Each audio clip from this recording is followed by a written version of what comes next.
Hello friends, வணக்கம். நான் இன்றைக்கி மதுரை தண்ணி சட்னி செய்ய போகிறேன்.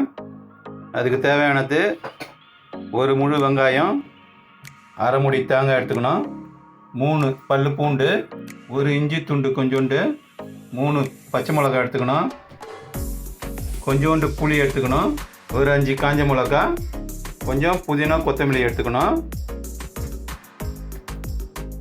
3 டேபிள் ஸ்பூனு பொட்டுக்கடலை எடுத்துக்கணும். இப்போ எப்படி செய்யலான்னு வாங்க பார்க்கலாம். இப்போ அடுப்பில் ஒரு வானலை வச்சுடுவோம்.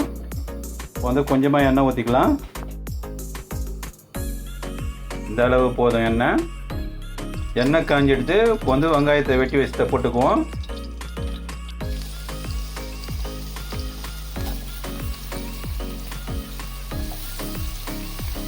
வெங்காயத்தை ரொம்ப வதக்க வேணாம், கொஞ்சமாக வதக்கிக்கணும். இது கூட காஞ்ச மிளகா 5 போட்டுக்குவோம், 3 பச்சை மிளகாவும் போட்டுக்குவோம். போட்டு கிண்டி விடணும் நல்லா.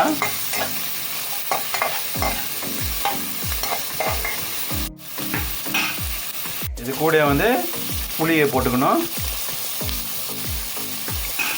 கூட இஞ்சியும் பூண்டையும் போட்டுக்கணும்.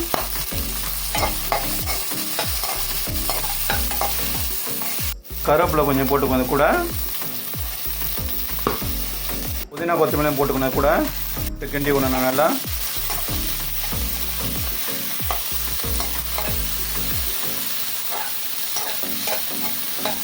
இப்போ வதங்கினது போதும், நிறுத்திட வேண்டியது தான். இப்போ கொஞ்சம் ஆறின பிறகு மிக்சியில் எடுத்து போட்டு அரைச்சிடுவோம். இது கூட மிக்சியில் தேங்காய் போட்டுக்குவோம்.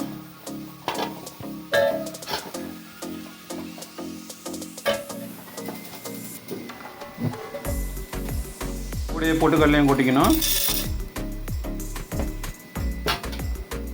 வதக்கின பொருளை இதிலே போட்டுடலாம்.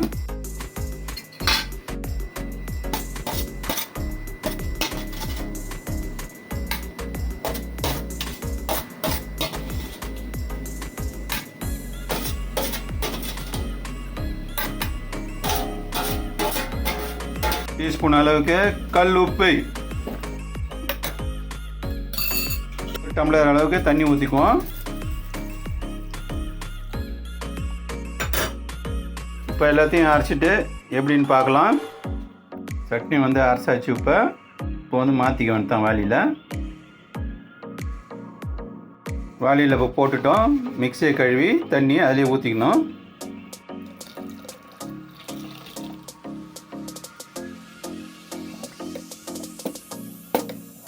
இந்த அளவு இப்போ தண்ணி ஊற்றிக்கின்னு தேவையானதுக்கு கரைச்சிக்கணும். உப்பு கரெக்டாக இருக்குதுன்னு இந்த சமயத்தில் பார்த்துக்கணும். இப்போ ஒரு தாளிப்பு கொடுத்துடலாம். சட்னிக்கு தாளிப்புக்கு ஒரு தவா வச்சுருவோம். கொஞ்சம் எண்ணெய் ஊற்றணும். இப்போ இந்த அளவு எண்ணெய் ஊற்றிக்கணும். தாளிப்புக்கு சுடட்டும். இப்போ பார்ப்போம். எண்ணெய் காஞ்சி எடுத்து ஒரு டீஸ்பூன் அளவுக்கு கடுகு உளுத்தம் பருப்பு போட்டுக்குவோம். இப்போ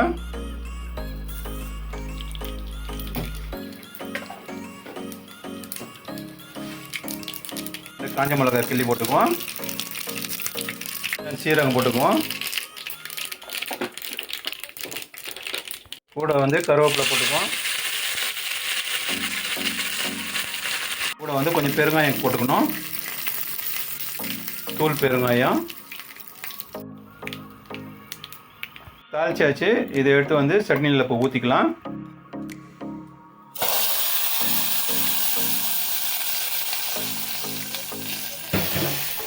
சூப்பரான தண்ணி சட்னி ரெடி ஆகிடுது.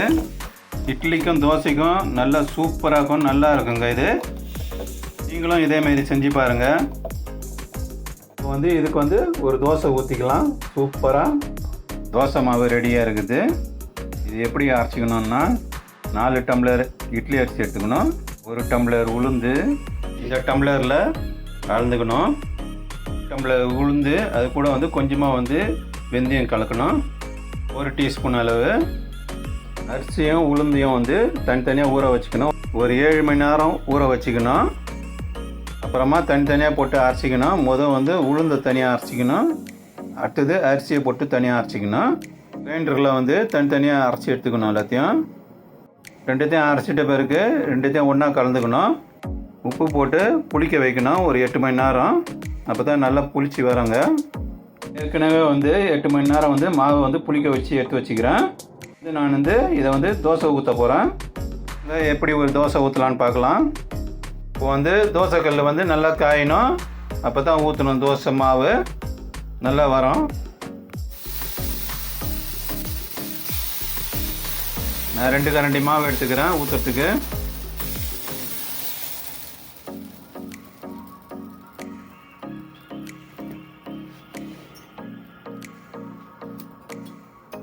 இதுக்கு சுற்றி கொஞ்சம் எண்ணெய் ஊற்றிக்கலாம்.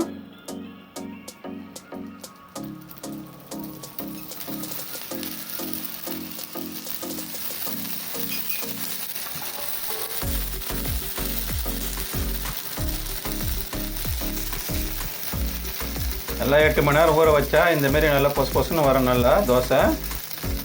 இதை இப்போ திருப்பி போட்டுக்கலாம்.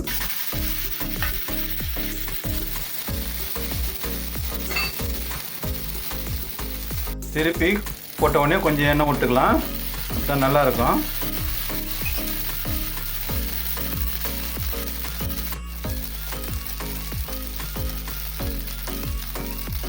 தோசைன்னா இந்தமாரி நடுவில் பொத்து பொத்தலாக இருக்கணும். அப்போ தான் நல்லா இருக்குங்க. தோசை புளிப்பாக இருக்கிறதுன்னு அர்த்தம். தோசை ரெடி ஆகிட்டு இப்போ எடுத்துட வேண்டியது தான்.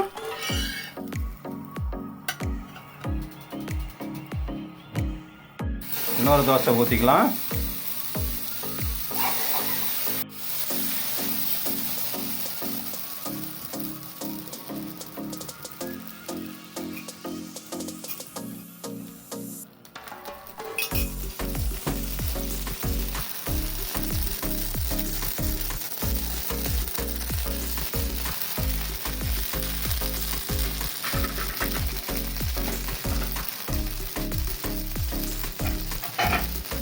இப்போ தோசை ரெடி ஆகிடுது.